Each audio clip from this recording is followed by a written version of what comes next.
최근 코로나19 사태 이후 한 차례 폭풍을 겪은 주식시장이 활황입니다.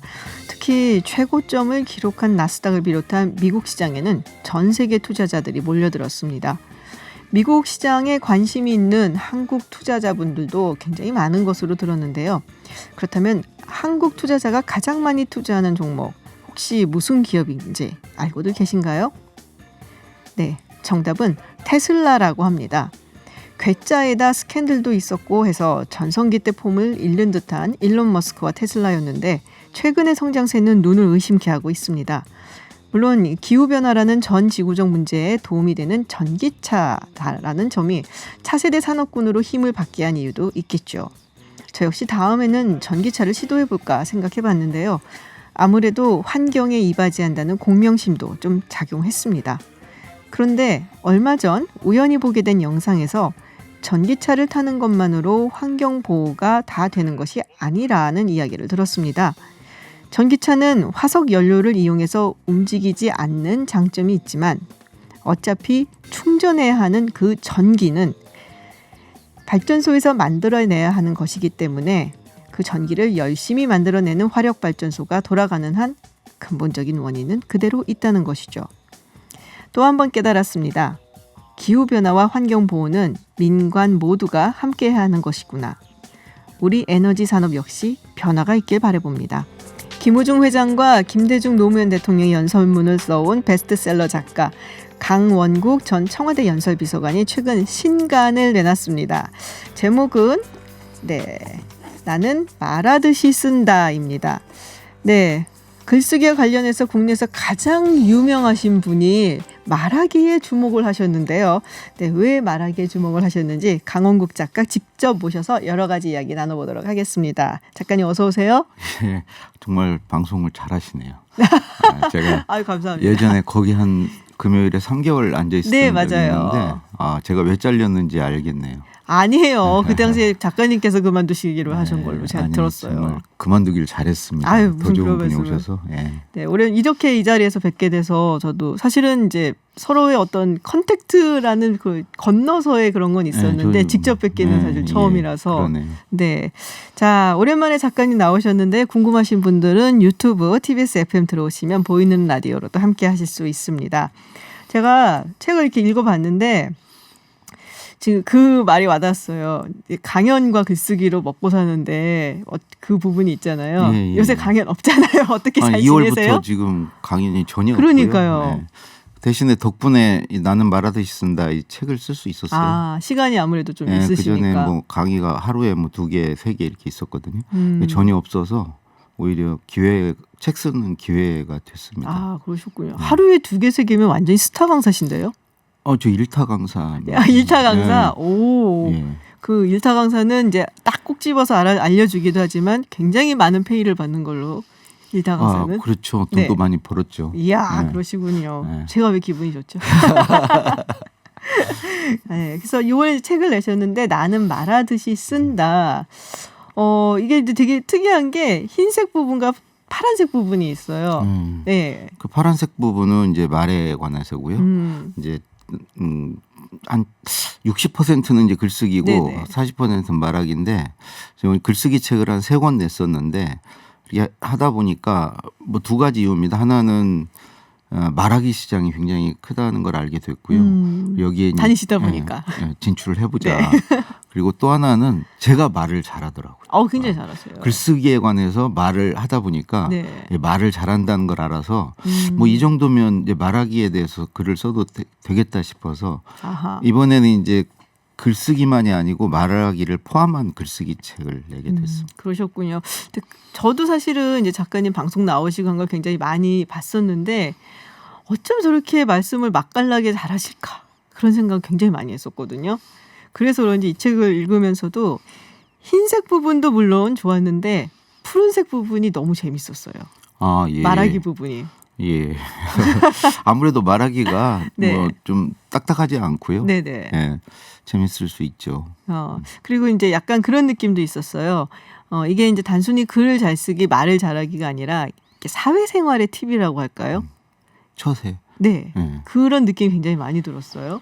예, 그런 걸 많이 좀 제 경험을 담으려고 노력을 했습니다. 단순히 뭐 말하는 방법, 글 쓰는 방법이 아니라 나는 이렇게 말하고 이렇게 글을 쓴다고 하다 보니까 글과 말 배경에는 자기 생각이나 어떤 그 자기 어떤 일화 에피소드가 있을 수밖에 없잖아요. 그렇죠. 그런 얘기를 하다 보니까 아마 그런 게 좀 많이 포함이 됐을 것 같습니다. 네, 굉장히 재밌었어요. 지금 벌써 청취자분들이 네, 문자 보내주고 계시는데요. 가솔신쿵님, 반갑다고요. 강호구 작가님 반갑습니다. 오랜만에 나오셨네요. 환영합니다. 옛날에는 하셨고요. 되게 저만 이렇게 좋아한 줄 알았거든요. 근데 저 떠나고 나서 보니까 뭐 그건 아무것도 아니더라고요. 그리고 체계바라님도 이게 체개바라를 이름을 바꿔 책에바라라고 하셨는데 신간 쓰고 행복하셨다라는 글을 보고 미소를 지었다고. 네, 우리 작가님이 행복하시니까 또 같이 행복해준 독자분도 계시고요. 또 네오프론티어님께서는 방송 많이 하시더니 예전보다 훨씬 자연스러우시네요라고 하셨어요. 예전에도 자연스러우셨어요, 사실은? 예전에 전혀 말을 못했었고요.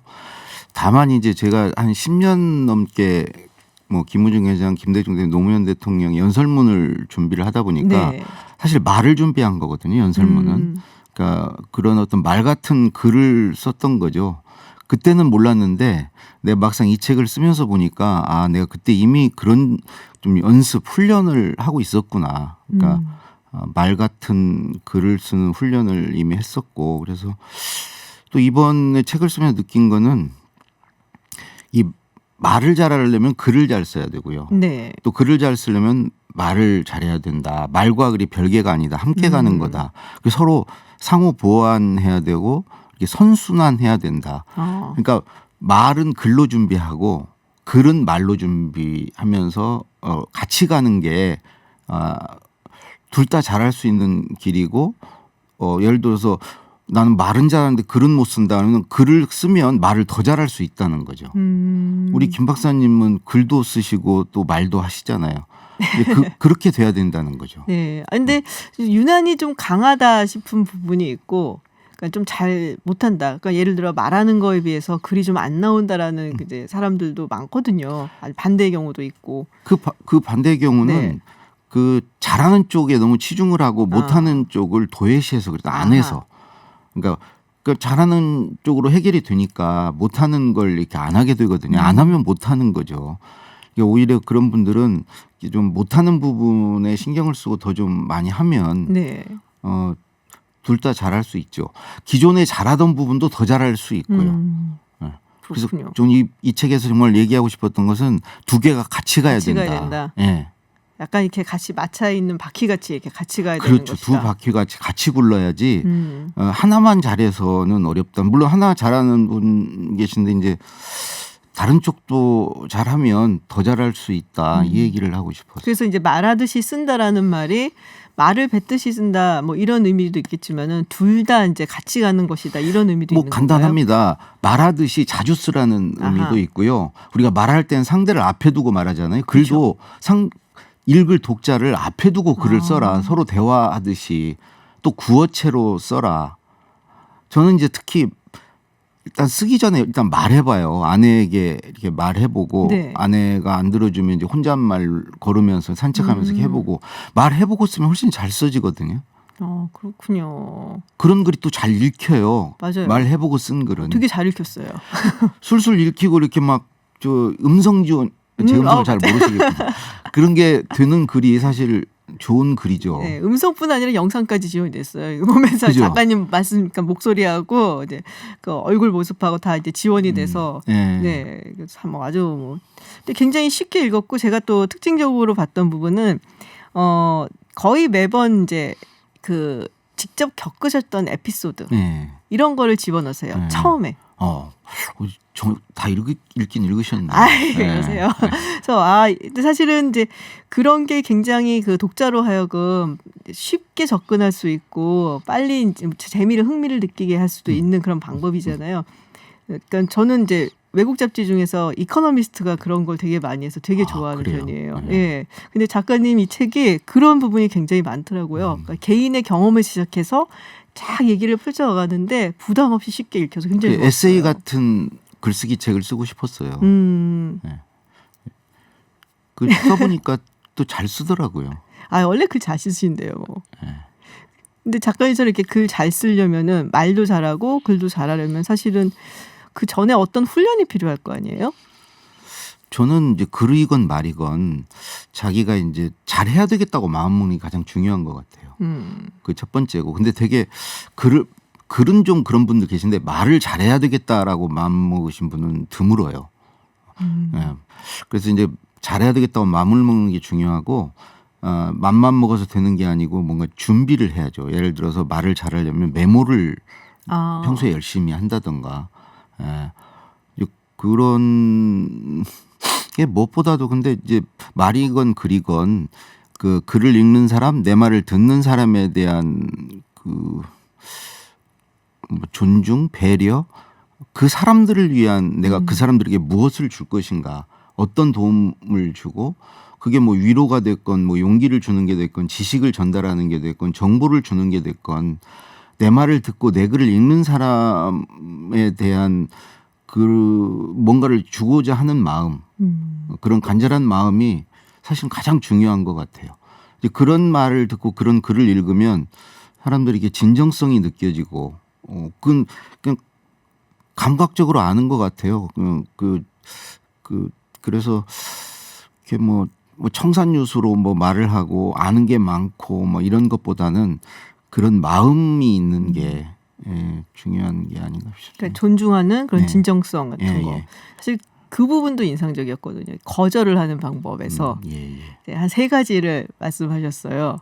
거절은 일단 거절 당하는 사람이 존중받고 싶어요. 거절을 당하더라도 그다음에 거절하는 이유를 알고 싶어요. 내가 왜 거절당하는지. 그리고 이제 다른 어떤 대안이나 다른 방법이 없는지 그것도 듣고 싶어 하죠. 그런 것도 사실은 거절을 할 때 그 거절 당하는 사람의 입장을 배려하는 마음인 거죠. 그런 마음만 있으면 그런 말을 하게 되죠. 우리는 되게 힘들어하잖아요. 거절하는 거를. 어떤 사람들 힘들어하신다고 작가님도. 힘들죠. 예를 들어서 거절하는 이유도 상대 거절 당하는 사람에게 두지 말고 나에게서 찾고 내가 역량이 부족하고 내가 뭘 안 돼서 거절할 수밖에 없다는 얘기를 하면 내 탓입니다. 네, 그렇죠. 그러면 거절 당하면서도 근데 저는 거절을 당하면서도 오히려 관계가 더 좋아질 수도 있다고 생각해요. 네. 어떻게 해요? 일단 저는 그 부탁하는 사람 말을 충분히 들어주는 거. 됐고 그래서 하고 싶은 게 뭐야? 지금 뭐 해달라는 이러지 말고 그냥 그거 어떡하면 좋냐. 그래 힘들겠구나. 이것만으로도 저는 거절을 하더라도 오히려 관계가 더 좋아질 수도 있지 않는가. 그러니까 거절하기 전에 충분히 이야기를 들어주고 공감해주고 이해를 해주고 그렇지만 나의 상황이 이렇기 때문에 받아들이기가 좀 힘들다. 그것만으로도 존경받는 느낌을 받을 수가 있으니까. 나는 못하지만 뭐 어디 누구를 소개해 준다든가 이렇게 좀 알아보라든가. 그래서 다 아는 얘기예요. 다 아는 얘기인데 우리가 잘 실천을 못해요. 사실 그게 문제인 거잖아요. 그렇죠. 막상 이렇게 부탁을 받으면 그런 생각을 안 쳐. 그런 거 좀 해보자는 거예요. 뭘 사고할 때건 뭐 할 때건. 근데 어떻게 보면은 이제 전반적으로 여기서 이제 처세라고 말씀을 하셨지만은 어떻게 하면 성숙한 어른이 될까라는 느낌을 좀 받았어요. 그러니까 말이 굉장히 중요한 거잖아요. 글도 중요하지만 이 말이라는 것이 한마디로 사람을 정말 굉장히 아프게 할 수도 있고. 말이 사실 더 중요하죠. 그리고 또 치유를 해줄 수도 있고. 근데 우리가 이 사회를 살아가는 이제 성숙한 어른으로서 성숙한 말을 통해서 서로를 존중해주는 방법에 대해서 좀 말씀을 하신 것 같다라고 저는 느꼈거든요. 요즘에요. 말을 우리 때에 비해서 우리 때는 아무렇지도 않게 했던 말이 요즘에 문제가 되고요. 우리 때는 말이 기록으로 안 남았거든요. 요즘에 말이 다 기록으로 남아요. 녹음이 되고. 그러니까 이런 변화된 환경을 잘 생각해야 돼요. 그러니까 이제 말에 대한 어떤 감수성이 굉장히 예민해졌어요. 우리가 뭐 갑질을 한다든가 무슨 뭐 소수자에 대해서 그냥 아무 생각 없이 말을 한다든가 뭐 이성에 대해서 뭐 이런 말들을 이제는 좀 신경을 쓰면서 이제 말을 해야 되는 시대가 됐다는 생각이 듭니다. 근데 그렇게 이제 예민해져서 뭐랄까 좀 극단적으로 가는 경우도 많잖아요. 그렇죠. 혐오 표현이라든지 뭐 이런 거. 최근 들어서 많아진 걸까요? 아니면 그게 갈수록 그 부분은 더 심해지는 것 같아요. 근데 그건 바탕에 이게 어떤 편이 갈리고 지형 자체가 서로가 서로를 막 배제하고 타도하는 대상으로 삼고 공격의 대상 이렇다 보니까 서로 다른 걸 이렇게 인정 않고 배타적으로 이렇게 하는 분위기다 보니까 오히려 공격적으로 말을 하는 사람이 더 환영을 받아요. 자기 진영 내에서. 그렇죠. 네. 저쪽 상대를 이렇게 감싸 안고 포용하면 왠지 이게 변했다 그러고 더 각을 세우고 더 날카로운 말을 잘하는 사람이 박수를 받고 이렇게 우대를 받는 분위기로 점차 그러니까 말이 극단화되는 것 같아요. 뭐 이념적으로 뿐만이 아니고 뭐 남녀 간에 또는 세대 간에 이런 말이 더 이렇게 멀리 떨어지는 것 같아서 그런 부분 참 안타깝죠. 좀 자극적인 말이 더욱더 환영받는다는 거죠. 그런 부분 되게 아쉬우시군요. 네. 근데 이제 앞부분에 사실 그 부분 얘기가 있거든요. 여기에서 진행을 하셨었잖아요. 예전에 예. 색다른 시선 금요일마다 하셨는데 3개월 했습니다. 힘드셨다고? 아니 제가 저걸 못 하더라고요. 질문을 못 해요. 질문을. 그러니까 이제 저는 우리 작가분들이 주신 질문을 하고 답을 하면 그 답에서 내가 질문을 이끌어내야 되는데 그 말을 이어가는 걸 못하는.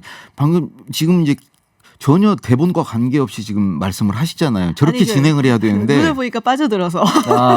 근데 전 빠져들질 못해요. 얘기를 들으면서 계속 다음 질문이 뭐지? 그것만 생각하고 있는 거예요. 그러니까 이거 이렇게 해가지고 진행을 잘할 수 없거든요. 듣는 분들이 이렇게 궁금해하는 것들을 계속 물어봐 줘야 되는데 저는 이게 예정된 질문만 하다 보니까 답을 듣다 보면 새로운 질문이 생기잖아요. 궁금한 게. 저게 제가 그런 역량이 안 되더라고요. 아니, 저도 되게 힘들어요.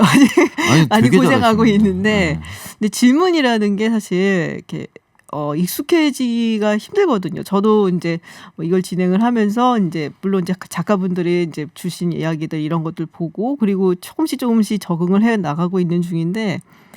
질문을 한다는 게 익숙하지가 않아요. 우리가 어릴 때부터 질문을 안고 살았어요. 질문했다가 바보 취급받을까 봐. 질문 안고 잘 알아채는 사람이 똑똑한 사람이었고 질문하면 뭘 모르는 사람이고 뭔가 이렇게 뭐에 대한 의문을 가지고 이렇게 반문하는 사람, 대드는 사람, 까칠한 사람. 그렇죠.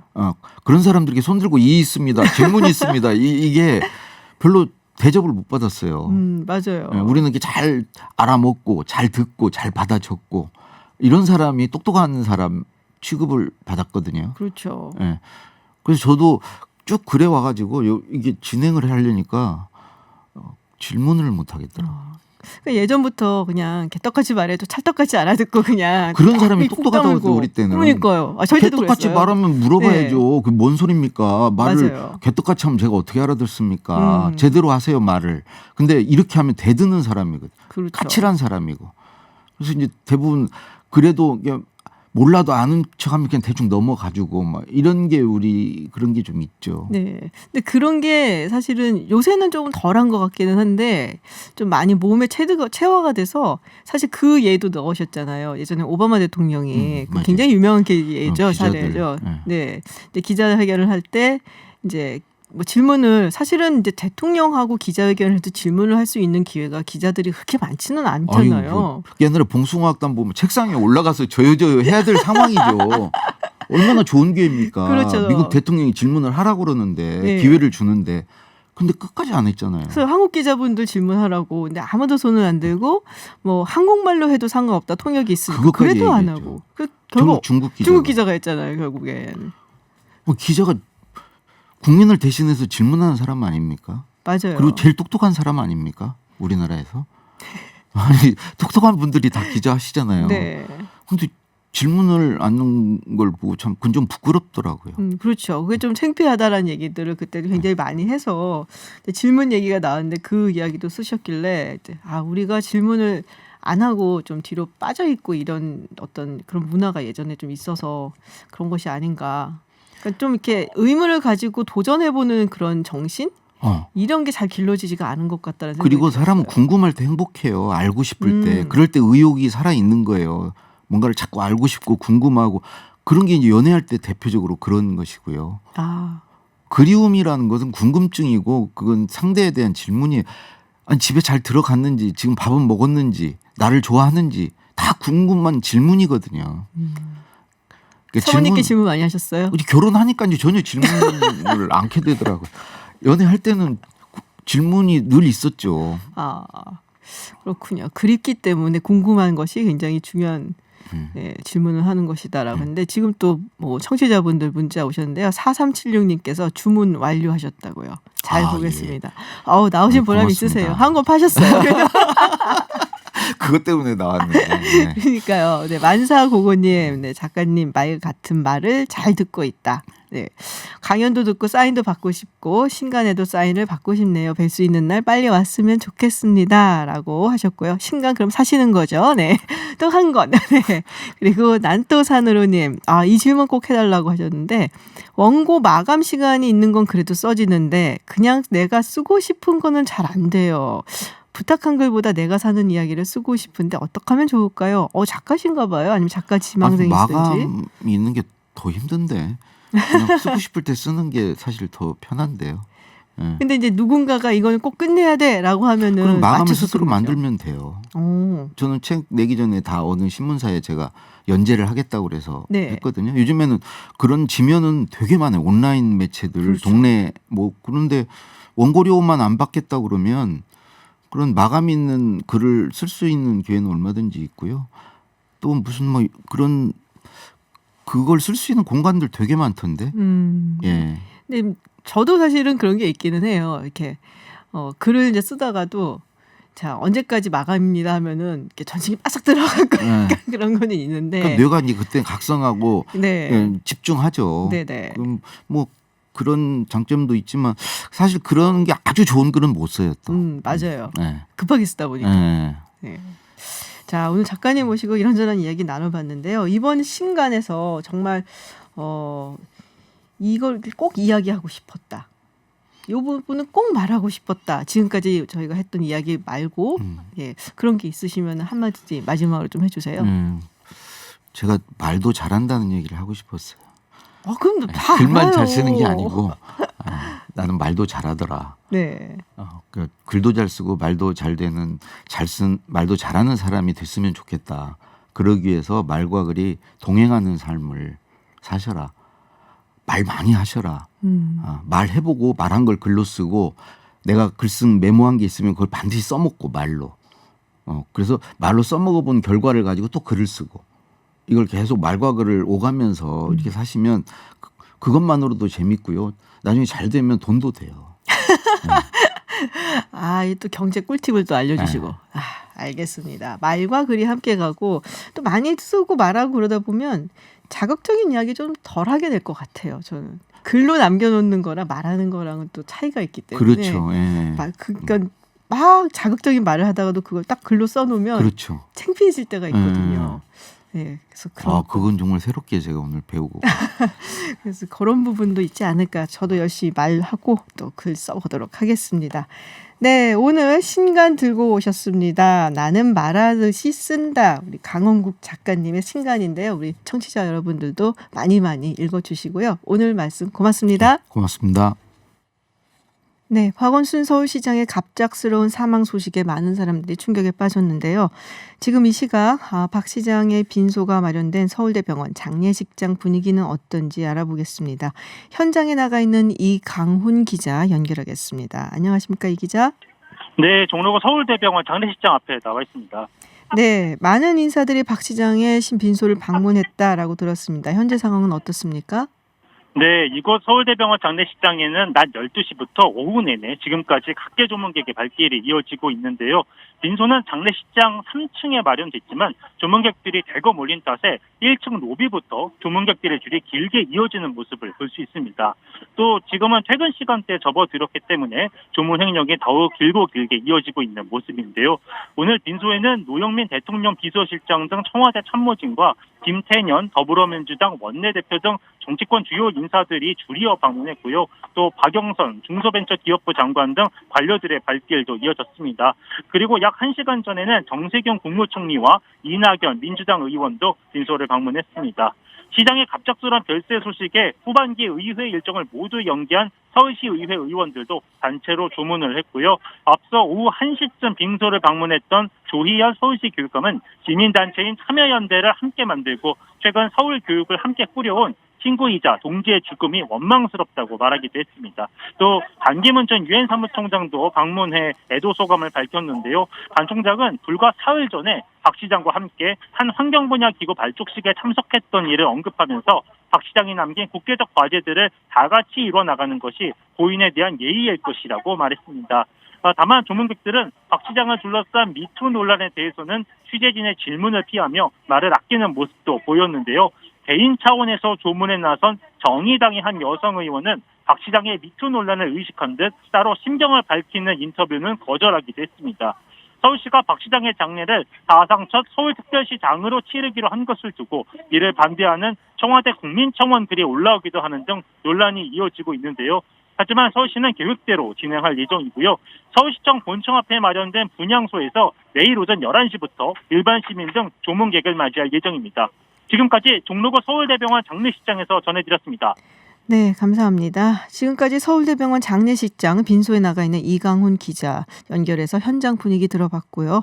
네, 이어서 서울시청 상황은 어떤지 TBS 보도본부의 공혜림 기자를 연결해서 들어보겠습니다. 네, 공 기자. 네, 갑작스러운 박원순 시장의 빈자리로 혼란에 빠진 서울시는 내부 조직을 추스르는 데 힘쏟고 있습니다. 서울시장 권한대행을 맡은 서정엽 행정일부 시장은 오늘 오전 긴급 브리핑을 열고 서울시정은 안전과 복지를 최우선으로 하는 박 시장의 시정 철학에 따라 중단 없이 굳건히 계속돼야 한다고 밝혔습니다. 특히 코로나19 상황이 시시각각 엄중하다며 시민 안전을 지키는 데 부족함이 없도록 노력하겠다고 덧붙였습니다. 서 부시장은 직원들에게 보낸 글에서도 시정 추진에 있어서 달라진 건 아무것도 없다며 시정 안정을 강조했습니다.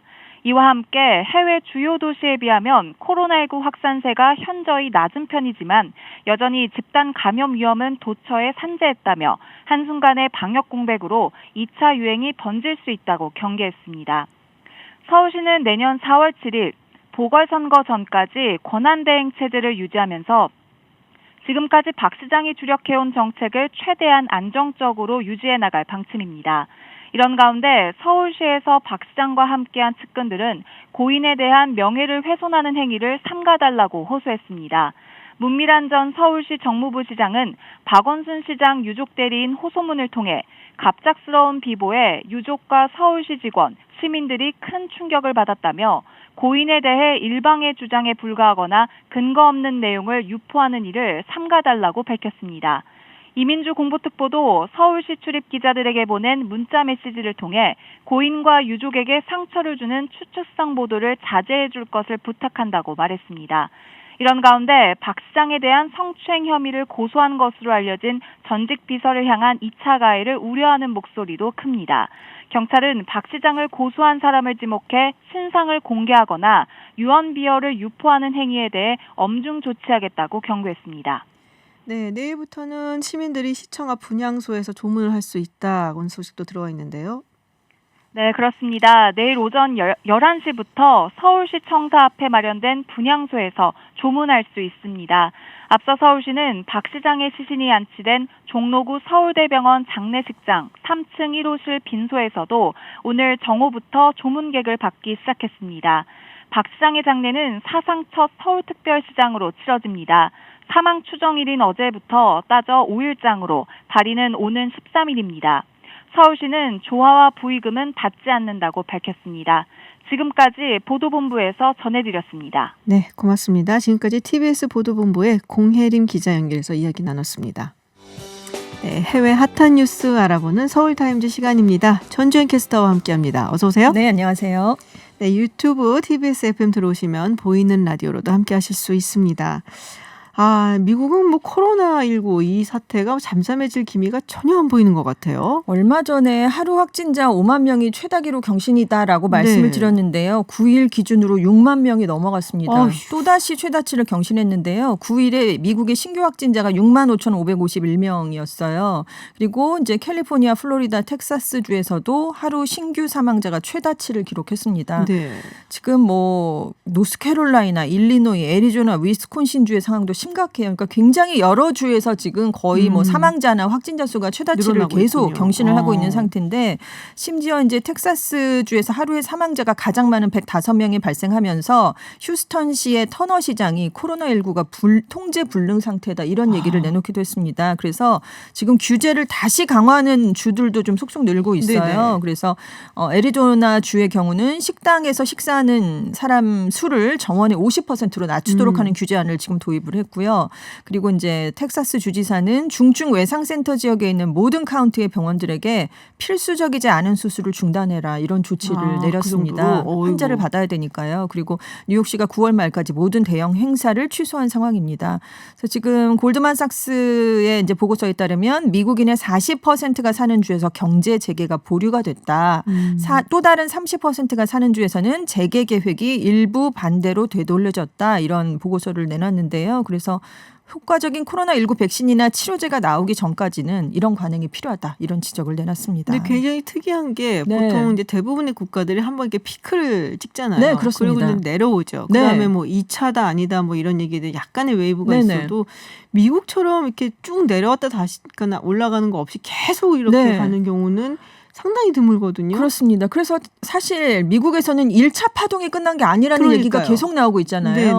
그래서 지금 언제 정점이 확 꺾인 적이 없기 때문에 지금 굉장히 상황이 더 심각한 것 같습니다. 아무래도 이걸 너무 빨리 락다운을 해제한 것이 원인이 아닌가라는 의심이 드는데 아까 텍사스주에서 최다 사망자가 나왔다고 말씀하셨는데 공화당 그 전당대회 이거를 원래는 노스캐롤라이나에서 하려다가 텍사스로 옮겼잖아요. 그렇습니다. 이거 어떻게 해요? 지금 16일부터 18일까지 휴스턴에 있는 조지 브라운 컨벤션 센터에서 열 예정이었거든요. 근데 지금 터너 시장이 8일에 이 운영업체에게 공화당 당원대회 계약을 취소해라 이런 명령을 내렸습니다. 왜냐하면 코로나19 확산이 우려된다라는 이유를 들었는데요. 한 6천 명이 모이게 되거든요. 그렇기 때문에 여기서 또다시 확산될 걸 우려하고 있기 때문입니다. 그래서 이 당원대회 개최는 정치적인 문제랑은 무관하다 이런 설명을 내놨지만 그래도 공화당 쪽에서는 이건 계약 위반 사항이다라면서 반발을 하고 있고요. 모든 법적 수단을 검토하겠다라고 얘기를 했는데 공화당 측의 입장은 이렇습니다. 터너 시장이 휴스턴에서 수천 명이 모였던 인종차별 철폐 시위에 대해서는 아무 제지를 하지 않았다. 근데 당원대회를 금지하는 건 불평등한 조치다라고 얘기를 내놓고 있는데 터너 시장이 그러니까 야외 시위와 실내 행사가 다른 것이 아니냐. 그래서 6천 명이 모이는 당원대회가 그러면 과연 적절한지 법원에 물어보자라면서 공화당의 제소를 환영한다 이렇게 답을 했는데요. 그래서 지금 코로나19가 유행한 이후에 공화당의 정치 행사에 지방자치단체장이 제동을 건 사례가 이번이 처음입니다. 그래서 앞으로 법원이 그럼 어떻게 판단을 내릴까 이게 주목된다라고 CNN이 보도를 내놨습니다. 그렇군요. 그러면 이게 이제 전당대회는 사실 8월이거든요. 이거는 이제 텍사스 주의 전당대회죠. 네, 그렇습니다. 그렇군요. 근데 그 전당대회도 사실은 그것도 지금 굉장히 더 큰 규모인데요. 상당히 이게 위험한 케이스가 지금 오고 있는데 트럼프 대통령은 전당대회도 강행할 것 같은 생각이 좀 들어갖고 저는 대면으로 화상도 아니고 그냥 할 것 같습니다. 대면으로 할 것 같다는 생각이 들어요. 자, 저희가 브라질의 볼소나루 대통령이 이제 확진 판정을 받았다. 근데 기자들이 있는데 마스크를 벗고 이야기를 하고 인터뷰를 해서 굉장히 많은 비판을 받았다는 얘기를 전해드렸었는데요. 볼리비아의 임시 대통령도 코로나19 확진 판정을 받았다는 소식이 들어와 있습니다. 그렇습니다. 진인의 아니에스 볼리비아 임시 대통령인데요. 9일에 양성 판정을 받았다. 그래서 격리된 상태에서 일을 할 것이다. 이런 발표를 내놨습니다. 지금 중남미 국가 지도자들이 줄줄이 양성 판정을 받고 있는데요. 온드라스 대통령이 지난달 16일에 확진 판정을 처음 중남미 지도자로서는 받았고요. 7일에 보우소나루 대통령 그리고 이번에 아네스 임시 대통령이 세 번째로 중남미 지도자 중에 확진 판정을 판정을 받았습니다. 그 지도자는 아니지만 베네수엘라의 마두로 정권의 실세인 디오스다도 카베요 공산당 대표도 같은 날 코로나19에 감염돼서 자가격리에 들어갔습니다. 근데 지금 볼리비아, 베네수엘라, 브라질이 다 정치적으로 상황이 좀 어지러운 그렇죠. 상황이거든요. 베네수엘라는 뭐 대통령이 둘이다 뭐 이렇게 네. 얘기가 나오고 있고 볼리비아는 왜 임시 대통령이냐면 모랄레스 전 대통령이 작년 10월에 대선 부정 의혹 때문에 물러났습니다. 저희 그때 뭐 전해드리고 그렇죠. 소식했었잖아요. 네, 그래서 아르헨티나에 머물고 있는데, 그래서 지금 9월에 대선을 앞두고 있어서 임시 대통령이 지금 국정을 이끌고 있는 상황입니다. 근데 정치적 갈등 속에 이 코로나19가 확산이 되니까 거기에 지도자들도 지금 다 물러서야 되는 상황이기 때문에요. 네. 일선에서. 그래서 이 코로나가 더 퍼지지 않을까 이런 우려가 커지고 있습니다. 근데 우리가 이제 보통 뭐 국가 수장이라든지 좀 네. 높은 데 있는 그런 분들은 네. 아무래도 좀 위기 상황에서 네. 보존을 해야 되니까 그렇죠. 그래서 뭐 어떤 방역이나 이런 것도 굉장히 철저히 할 거라고 생각을 했는데 네네. 그래서 이런 분들이 확진 판정을 받다면 좀 놀라운 것도 사실이거든요. 그렇습니다. 근데 중남미에서는 아무래도 신체 접촉도 좀 많이 하는 인사들도 하고요. 네네. 네, 그런 것들 때문에 더 이런 게 아닌가. 왜냐하면 보우소나루 대통령도 지지자들하고 포옹을 많이 하고 아우. 악수하고 약간 요즘 같은 때 네, 그런 지금 활동을 많이 했었는데 물론 뭐 아니에스 대통령이 그랬다는 건 아니지만요. 아무튼 그런 문화가 좀 있기 때문에 이게 좀 퍼지는 게 아닌가. 지금 전 세계 인구의 8.7%가 중남미에 사는데 코로나19 사망자의 한 4분의 1이 지금 중남미에서 발생을 하고 있거든요. 그러니까 굉장히 많은 숫자입니다. 그래서 그렇군요. 지금 이곳도 상황이 굉장히 심각한 것으로 지금 분석이 되고 있어요. 사실 중남미 하면은 이제 우리가 대척점이라고 하니 굉장히 먼 네, 곳에 멀죠. 있어서 네. 심리적으로 상당히 멀리 네네. 느껴져서 그렇습니다. 확 와닿진 않는데 상당히 이 상황이 심각하다라는 소식 전해주셨습니다. 네, 오늘은 해외 소식 여기까지 듣도록 하겠습니다. 지금까지 전준 외신캐스터였습니다. 오늘 고맙습니다. 네, 감사합니다. 네, IT 속으로 김덕진 한국인사이트 연구소 부소장님과 함께합니다. 어서 오세요. 네, 안녕하세요. 김덕진입니다. 네, 오늘 가지고 온 이야기는 어떤 건가요? 예, 오늘은요. 이 스타트업 중에서 최근에 이 전 세계적으로 코로나의 어떤 도움을 받았다고 그래야 될까요? 아니면 코로나 덕분에 다시 떴다고 해야 될까요? 틱톡에 대한 좀 얘기를 해보려고 하는데. 네. 틱톡 저도 들어보긴 했어요. 근데 이제 그런 것만 들었거든요. 굉장히 짧은 영상이다. 맞아요. 얼마나 짧은지 아세요? 한 15초라고 들었는데. 맞습니다. 15초 이상 영상을 못 올립니다. 아이고, 15초 안에 영상 만드신다면 무슨 영상 만드시겠어요? 그냥 뭐 춤이나 추고 노래나 부르고 이런 거 그렇죠. 아닐까요? 그러다 보니까 거의 대부분이 춤과 말을 노래. 할 수가 없는데. 네, 근데 그 안에서 또 그거 말고도 요즘에는요. 날씨도 전하는 것도 있고요. 날씨를 15초 안에 전한다고요? 네, 뉴스도 전하기도 하고. 15초 안에? 네, 맞습니다. 그게 가능한가요? 네, 이게 이제 가능한 이유가 그냥 말로만 전하면 15초로 의미가 없을 것 같은데 네. 이 회사가 이따가 좀 설명드릴 거죠. 원래 인공지능 하는 회사예요. 그래가지고 이 안에 각종 필터나 영상 편집 이런 게 거의 방송국에서 우리가 정말 손을 오랫동안 들여야 되는 수준이 아주 간단하게 그냥 몇 번으로 클릭 몇 번으로 탭 몇 번으로 됩니다. 그래서 예를 들면 날씨를 이렇게 전하는 거예요. 오늘은 아주 덥겠습니다 하고 손을 이렇게 내밀면 네. 손에 불이 나와요. 네, 그리고 CC겠죠, 그거는? 네, 정말 이렇게 손에서 정말 이런 영화에서 보는 듯한 그런 불이 나오기도 하고 내일은 비가 올 예정입니다. 이러고 하늘 딱 이렇게 하면 비가 정말 쏟아지는 거예요. 화면에서. 그러니까 그런 식으로 되게 직관적이고 짧지만 임팩트 있게 영상들을 좀 만드는 뭐 이런 재미들이 있다 보니까 특히나 이제 우리가 이른바 요즘에 뭐 젊은 친구들 Z세대라고 얘기하는데 네네. 이 Z세대들한테 아주 전 세계적으로 선풍적인 인기를 끌고 있는 앱이다라고 설명을 드릴 수 있을 것 같아요. 네. 어느 정도냐면요. 2020년 1분기에 구글 및 애플 앱스토어에서 다운로드 수가 전 세계적으로 3억 1,500만 회입니다. 근데 이게 어느 수준이냐면요. 페이스북, 인스타그램 제쳤고요. 전 세계에서 지금까지 한 분기에 어떤 앱이 제일 많이 다운로드된 거 세계 기록을 깼습니다. 오, 그래요? 예, 그러니까 그 전까지는 우리 포켓몬 고 라고 네네. 하는 옛날에 한창 유행했던 네, 게임 맞아요. 있잖아요. 그게 이제 한 분기 다운로드 수 1위였는데 네. 이게 2020년에 이제 이 틱톡이 깬 거죠. 근데 실은 이게 2019년 4분기만 해도 약간 성장세가 이제 떨어지고 있었어요. 그래서 네. 이제 이것도 이제 인기가 다 됐나라고 했었는데 코로나로 이제 할 일들이 이제 집에서 특히나 젊은 친구들이 없잖아요. 네. 근데 이 앱이 영상은 15초짜리인데 하나 만들려면은 뭐 한두 시간 뭐 길게는 반나절 이렇게 쓰는 네네. 친구들도 있거든요. 그러다 보니까 이제 시간도 잘 가고 재미있고 뭐 이러다 보니까는 전 세계적으로 좀 많이 보는 것 같고 또 놀라운 게 이게 그냥 깔고 안 쓰는 게 아니고 월 평균 이용자가 8억 명 그리고 이용하는 사람은 하루 평균 8번 이상 앱을 켜서 15초짜리 영상인데 45분 동안 사용한다. 뭔가 마력이 있나 보네요. 하루 네. 8번 이상 한다는 거 보니까. 이게 약간 유튜브도 그렇잖아요. 영상이 끝나고 나면 그 다음 게 자동으로 나오잖아요. 네. 이건 15초짜리가 계속 끝없이 나와요. 네, 그러니까 이제 보고 있으면은 계속 뭔가 이렇게 그냥 아무 생각 없이 보는 이런 것들도 좀 있고 뭐 그 즐기는 사람들은 이걸 갖고 내가 원하는 어떤 것들을 뭐 특별히 어떤 기술 없이도 되니까 뭐 그런 것들 좀 즐기는 것 같습니다. 그렇군요. 자, 이 틱톡 사실은 제가 다른 의미로 전해드린 적이 있어요. 이 회사에 대해서 이 틱톡이라는 것에 대해서.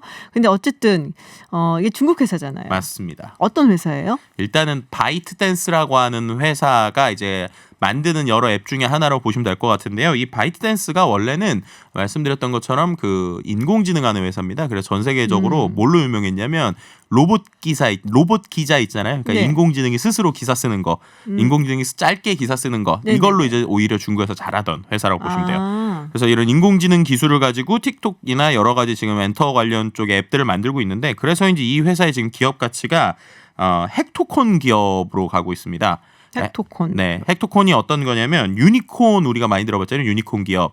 유니콘 기업이 그 이제 상장하기 전에 이제 또 이제 스타트업이고 이제 생긴 지 10년 전이고 상장 전인데 기업 가치가 10억 달러 이상인 기업을 얘기해요. 유니콘 기업. 네, 그게 이제 왜냐면 기업 가치가 10년도 안 됐는데 1조가 넘는다는 거는 이거는 뭐 신화에서나 볼만하다 이래가지고 원래 이제 유니콘이라는 이름이 지어졌단 말이에요. 근데 이제 그거의 10배 정도 되는 그러니까는 100억 달러 기업을 데카콘이라고 하는데요. 데카콘. 네, 근데 이 데카콘이 이제 우리가 많이 들었던 에어비앤비나 뭐 드랍박스, 뭐 핀터레스트, 우버, 스냅챗 이런 데들이 기업 가치가 100억 달러가 넘는 거라고 얘기되고 있습니다.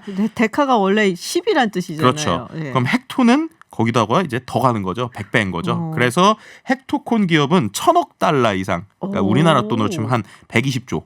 네, 상장도 하지 않았는데 기업 가치를 120조 정도로 인정받는 그 기업이라고 볼 수 있을 것 같고요. 거의 뭐 전 세계 최초급이라고 볼 수 있어요.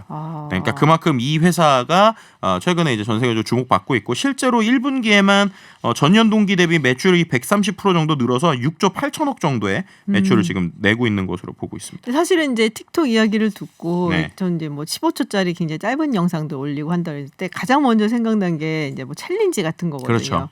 지코 씨 아무 노래 네, 맞아요, 이런 거 맞아요. 그런 거 생각났거든요. 네, 그게 이제 여기서 이제 많이 뜬 거죠. 이제 말씀하신 대로 틱톡이 이제 제일 많이 뜬 게 그렇게 15초짜리 플랫폼을 활용해서 사람들이 스스로 뭔가를 막 할 수 있게 한 거예요. 근데 그러다 보니까 챌린지라고 하는 게 아주 재밌는 현상으로 생겼는데 두 가지인 게 15초짜리이다 보니까 사람들이 따라해서 그걸 바이럴시키는 효과도 있고요. 두 번째는 그게 15초다 보니까 음원으로 생각해 보면 우리가 보통 1분 미리 듣기 이런 것도 거의 저작권료가 없잖아요. 근데 15초인데 하이라이트만 있다 보니까 사용자들이 이게 뭔가 궁금한 거예요. 그래서 실제로 작년에 그 틱톡에서 유행한 음악들이 우리나라로 치면 역주행이라고 그러죠. 빌보드에서 실제로 뭐 1위를 하거나 이런 경우들도 있었습니다. 아, 그래요? 네, 그러니까 오히려 잘 안 알려진 음악들이 여기서 나오니까 최근에 이런 미디어나 엔터 쪽에 있는 사람들은 어떻게든 이 틱톡을 활용해가지고 자기들을 마케팅하려고 하는 뭐 이런 것들이 최근에 좀 유행이라고 볼 수 있을 것 같아요. 전 텔레비에서 그걸 봤어요. 가끔 가다가 이제 보는 프로인데 이게 그러니까 챌린지에 관한 게 나온 거예요. 그래서 유행하는 챌린지. 그 병뚜껑 따는 게 발로 이렇게 막 따는 거 있잖아요. 뭐 그런 거 말고도 요즘에는 뭐 예를 들어서 저도 예전에 기억나는 게 한창 코로나 심할 때 축구 선수들이 할 게 없으니까 뭐 축구공을 뭐 이렇게 발로 차서 뭐 농구 골 때 넣는 거라든지 뭐 이상한 챌린지들 물병 던져갖고 세우기 네네 맞습니다. 이제 그런 것들이 이제 어떻게 보면은 인기 있는 영상을 따라할 수 있고 관심을 얻고 싶은 이제 Z 세대의 욕구에 좀 잘 맞는 뭐 이런 거라고 보시면 될 것 같아요. 그리고 또 최근에 재밌는 거는 케빈 메이어 CEO죠. 그러니까는 그 원래는 디즈니에 있던 디즈니 CEO가 지금 틱톡 CEO로 이번에 이제 이동을 했습니다. 5월에. 그만큼 이제 어떻게 보면 이 회사가 중국 회사지만 우리는 이제 미국 CEO 쓰고 그리고 이제 우리가 글로벌하다. 그리고 디즈니라고 하는 컨텐츠 기업을 아주 잘 키워놓은 이제 대표를 우리로 데려왔으니까 그만큼 우리가 더 가겠다. 뭐 이런 이제 취지를 좀 보여준 것이라고 볼 수 있죠. 그렇군요. 자, 이게 근데 우리가 보통 유튜브 같은 경우는 이제 광고 수익이 있다 그러잖아요. 그렇죠. 뭐 페이스북 같은 경우도 사실 마찬가지고. 근데 틱톡은 15초면은 광고 수익을 얻기도 힘들어 보이는데 어디서 돈이 나오나요? 일단 두 가지인데요. 기본적으로 첫 번째는 영상과 영상 사이에 광고가 요즘에 붙기는 해요. 그러니까 계속 붙이진 않고 예를 들어서 뭐 4-5개 15초짜리가 움직이다가 중간에 15초짜리 영상인데 알고 보면 그게 광고인 뭐 이런 것들이 좀 붙기도 하고 한 가지 더 재밌는 거 아까 챌린지 얘기하셨잖아요. 챌린지를 광고로 씁니다. 이게 무슨 말이냐면 뭐 예를 들면 가수들의 챌린지는 그냥 자연스럽게 따라하는데 기업에서 어떤 특정 브랜드의 인지도를 높이기 위해서 일부러 챌린지를 만들어요. 예를 들면은 뭐 특정 음료수의 병뚜껑 따기가 되겠죠. 그러니까, 예. 네, 그런 식으로 하면 그게 특정 음료수를 가지고 챌린지를 하는 게 알고 보면 그 음료수 회사가 이제 틱톡 회사한테 지원을 해주고 그리고 이제 틱톡이 그거를 챌린지를 처음에 리스트를 띄우거든요. 그 중에서 이제 기업 챌린지를 올리는 뭐 이런 방식이라고 보시면 돼요.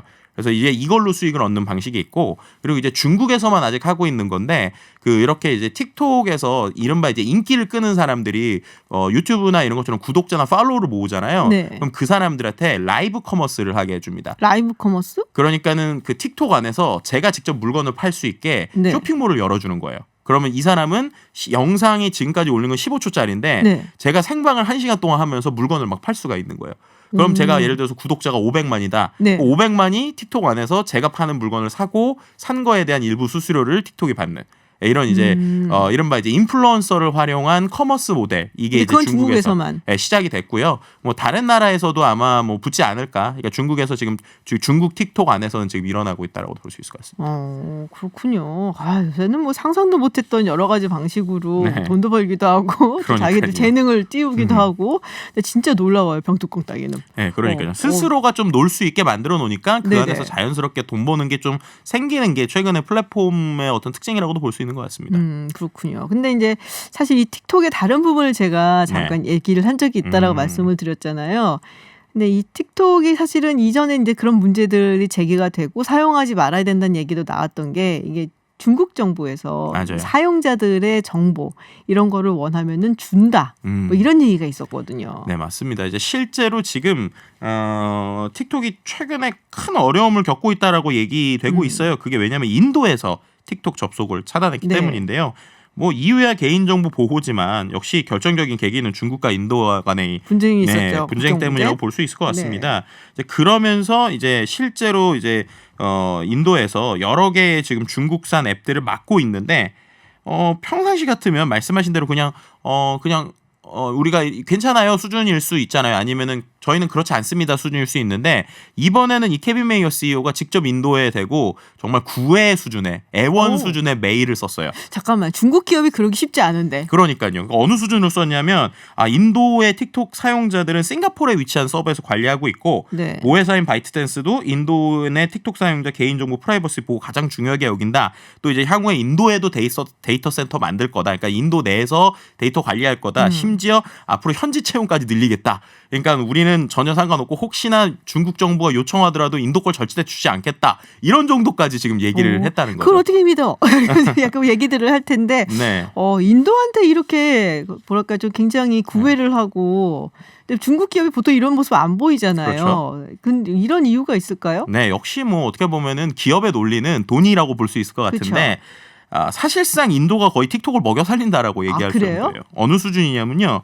틱톡이 인도 내 다운로드 수가 6억 6,500만 건인데 이게 전체 다운로드의 30%입니다.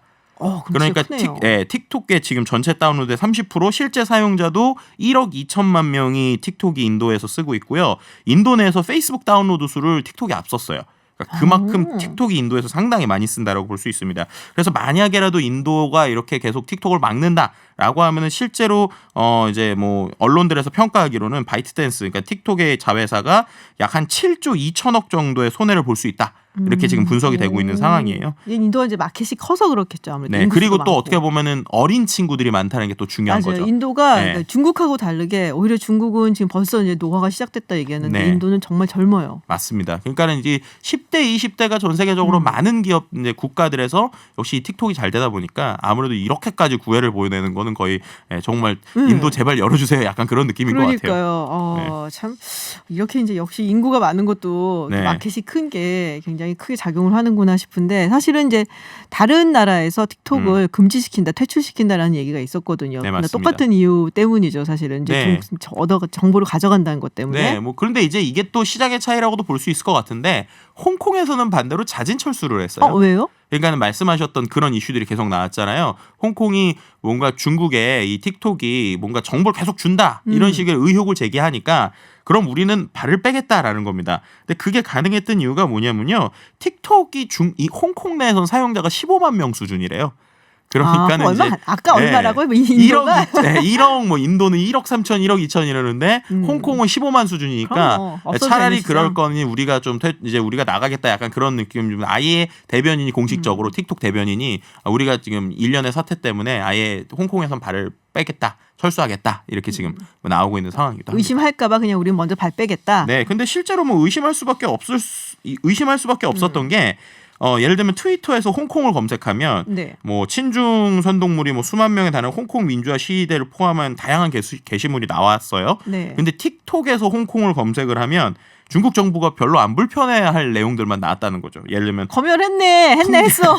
풍경이나 뭐 여행객 네. 인물 사진, 음식 사진 뭐 이런 것들만 나오니까 항상 이미 의심이 되고 있었던 상황이라는 거죠. 네. 그렇군요. 뭐 그래서인지 뭐 최근에 뭐 미국이나 호주에서도 이 틱톡을 퇴출하겠다 뭐 이런 움직임들이 좀 있고 과거에 작년에 실은 약간 이 바이트땡스가 상장을 하려고 했어요. 근데 상장을 하려는 직전에도 오히려 미국에서는 상당히 이 수준이 되면은 거의 뭐 국가에서 좀 막아야 된다 이런 수준이 나와서 안 보이기까지 나왔죠. 예, 그러다 보니까 이제 상장을 좀 미룬 뭐 이런 지금 상황이기도 합니다. 그렇군요. 알겠습니다.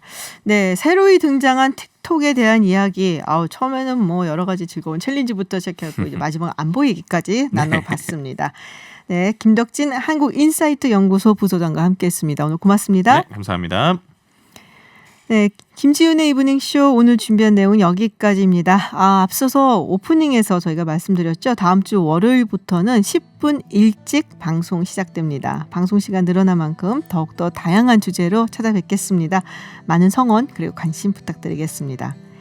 네, 이번 한 주 많은 일이 있었습니다. 주말만큼은 편안한 시간 보내시길 바라고요. 저는 다음 주 월요일 6시 10분에 다시 찾아뵙겠습니다. 캔사스의 Dust in the Wind 끝곡으로 보내드리면서요. 저는 김지윤이었습니다.